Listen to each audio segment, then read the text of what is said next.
Puji Tuhan.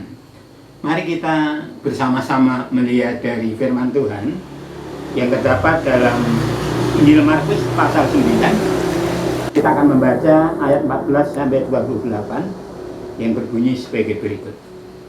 Agak panjang sedikit tetapi ada pelajaran yang indah di dalamnya.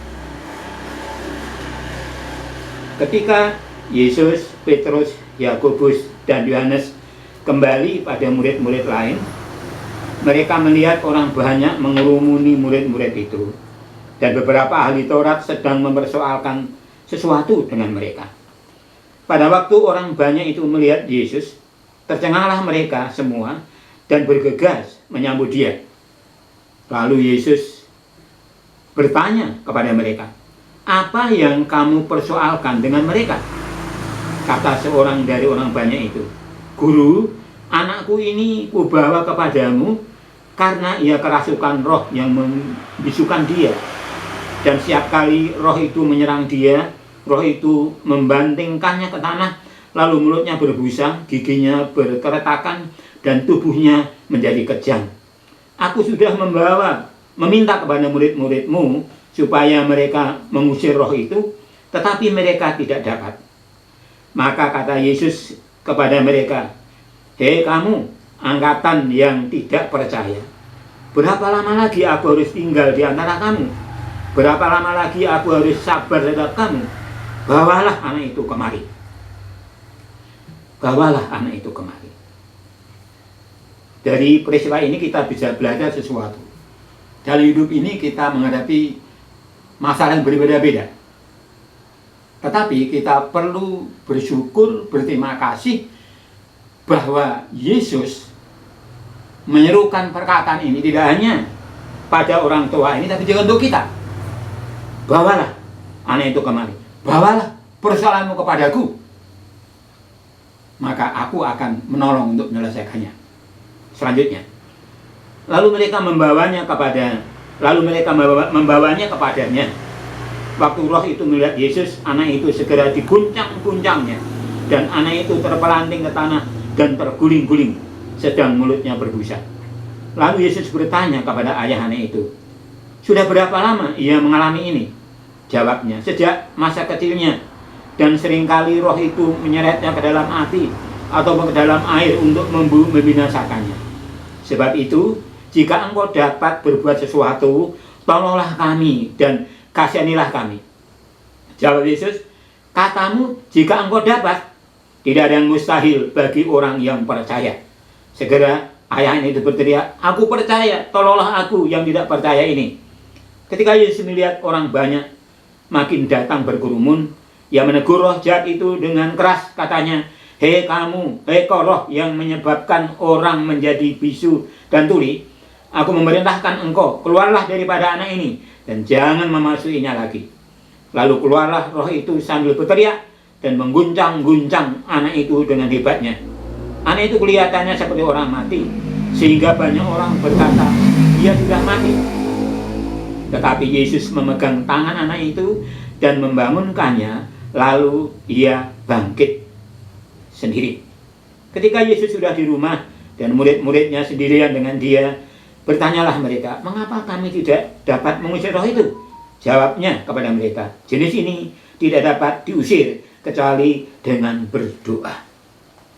Dari peristiwa ini kita belajar sesuatu, bahwa tidak ada yang mustahil bagi orang yang percaya. Tidak ada sesuatu pun yang mustahil bagi orang yang percaya. Itu perkataan Yesus sendiri. Tidak ada sesuatu pun, sungguh luar biasa. Inilah beberapa janji dari Tuhan Yesus.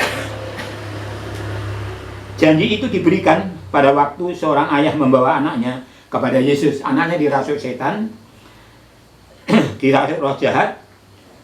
Hal ini menyebabkan anaknya mengalami hal-hal yang aneh-aneh, ya, seperti berguling-guling di atas api dan hal-hal yang membahayakan lainnya. Ayahnya berkata pada Yesus, "Jika engkau dapat berbuat sesuatu,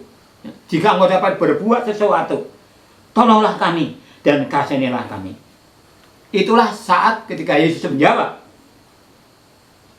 dengan pertanyaan, katamu, jika engkau dapat? Dan kemudian ia berkata, tidak ada sesuatu pun yang mustahil bagi orang yang percaya.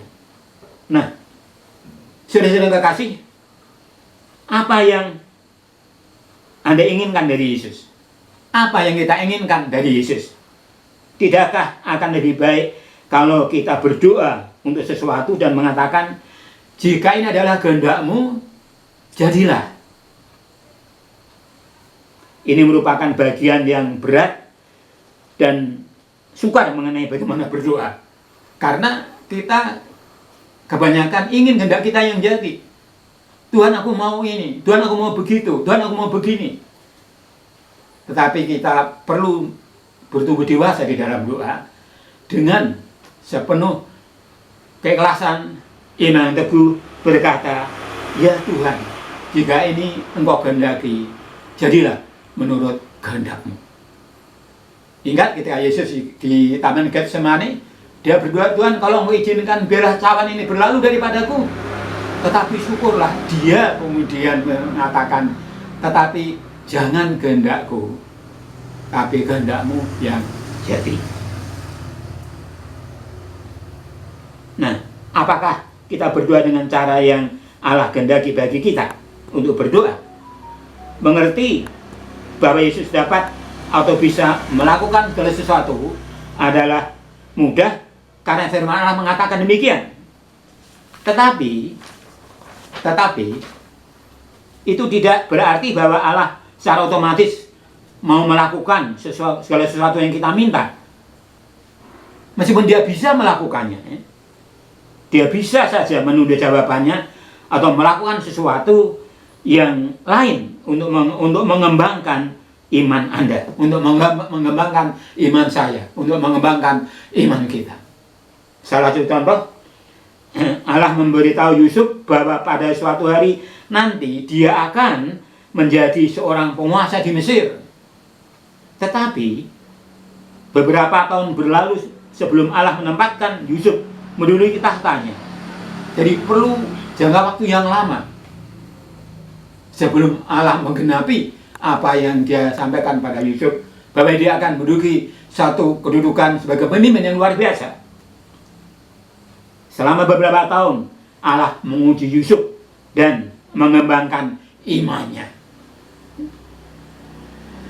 Kita tahu kisah tentang Yusuf sebelum dia akhirnya naik tahta.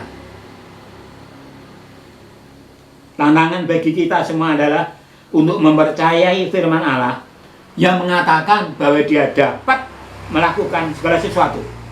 Dan selanjutnya percaya bahwa bila mana dia tidak melakukan apa yang kita ingini, dia pasti mempunyai sesuatu yang lain demi untuk kebaikan kita. Biarlah kita masing-masing berkata, ya Tuhan, aku percaya Engkau adalah yang dapat melakukan segala sesuatu. Aku percaya kepadamu, apapun jawaban-jawaban yang Engkau berikan kepadaku. Terima kasih Tuhan. Amin. Tuhan menolong dan memberkati kita semua.